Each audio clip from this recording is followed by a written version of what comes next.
Olha, para a gente conversar um pouco mais sobre esse assunto, eu recebo hoje aqui o Gabriel Araújo, que é advogado. Gabriel, muito obrigado pela sua participação com a gente no Realidade em Pauta. Eu que agradeço.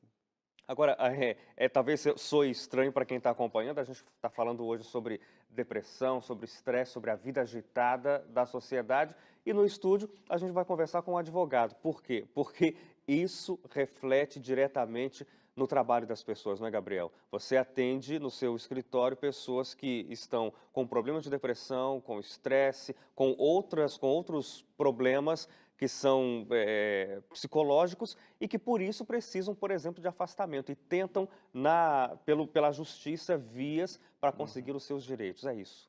Exatamente, eu atendo tanto trabalhadores que vêm em busca, falam: "Ó, eu tenho um estado depressivo, preciso de um afastamento", quanto empresas que têm trabalhadores com depressão e muitas vezes não sabem como agir, porque a depressão ela é multifatorial, que a gente chama, né, ela não é por uma causa pontual. Então a empresa, por exemplo, ela às vezes nem sabe que é por um fator interno da empresa que aquele trabalhador está tendo depressão ou não. Então fica um pouco confusa de como agir nesse momento.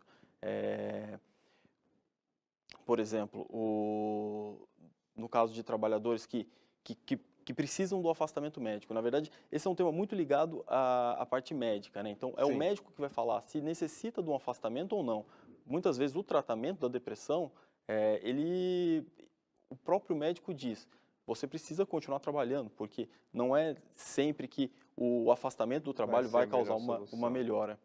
Agora, você falou que a própria empresa, às vezes, procura os escritórios de advocacia ou procura a questão jurídica da empresa para saber como lidar, porque não sabe direito como deve ser feito. Mas, por exemplo, você já comentou, o essencial é que, para um afastamento efetivo, é necessário que haja um laudo médico indicando esse tipo de procedimento. Mas as empresas, elas têm algum tipo de responsabilidade com relação a isso? Quer dizer, o funcionário está em depressão, e aí, a culpa é minha como empresa? Que responsabilidade eu tenho nisso?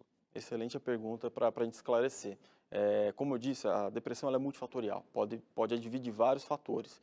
E a gente tem que ver se a empresa será responsabilizada ou até mesmo a gente vê a gama de direitos que o trabalhador vai ter, a gente precisa ver se vai existir o que a gente chama de nexo causal, ou seja, uma relação direta com o trabalho, seja por um ambiente assediador, moralmente, por um ambiente de bullying, por uma cobrança excessiva de metas, vários fatores que podem causar um link entre a depressão e a doença da depressão. Se houver esse fator, a empresa pode sim ser responsabilizada, tanto que várias empresas têm políticas hoje contra bullying, tentando tratar as metas, os objetivos de uma maneira mais criteriosa para não assediar e não espanar ninguém na hora do trabalho.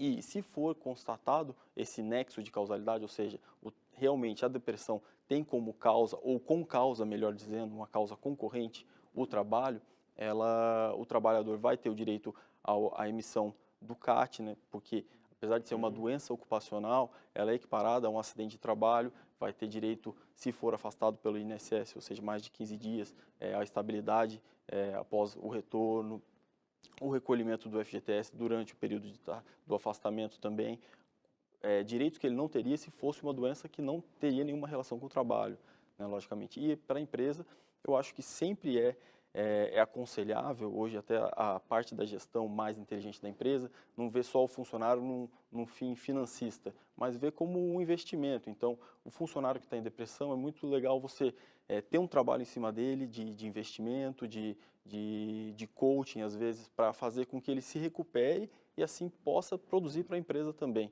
e não ter uma rotatividade muito grande, né. Porque um dos pontos para a empresa que fica muito difícil é: funcionário está em depressão, posso dispensá-lo ou não? Isso é um dos pontos mais difíceis para a gente, porque a gente precisa ver se ele está apto ou não a voltar ao mercado de trabalho, ou seja, se ele está apto a trabalhar. É isso que tem no exame demissional. Então, se ele estiver apto a voltar ao mercado de trabalho, pode ser dispensado. Então, sempre a gente necessita também do apoio médico nesses casos. Gabriel, a gente tem que fazer uma pausa. Daqui a pouco, depois do intervalo, a gente retoma aqui. A correria tem tomado os dias de todo mundo, mas como a gente viu na fala aí dos especialistas na reportagem, aqui também, é preciso encaixar dentro da rotina o momento de parar um pouco. No próximo bloco, a gente vai conhecer a história da Lourdes Gomes. Ela enfrentou uma fase de rotinas intensas e muito corridas. Não sai daí que a gente volta já.